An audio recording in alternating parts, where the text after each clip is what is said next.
Nasa fiscal na ang desisyon. Pero isa lang ang sisiguraduhin ko sa'yo. Makakasuhan ng anak mo.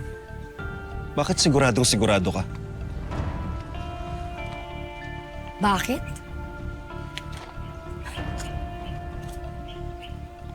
Umurol na ba yung utak mo?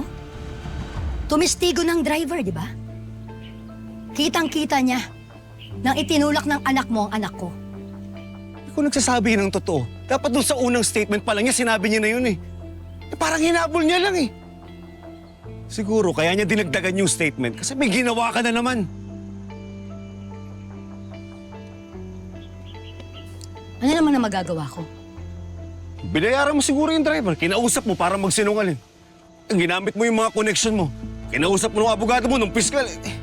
Ikaw nakakaalam niya na Hazel eh. Pinasabihin mo na, aminin mo na. Ganyan ba talaga kababa ang tingin mo sa akin? Hindi niyo masisisi si tatay.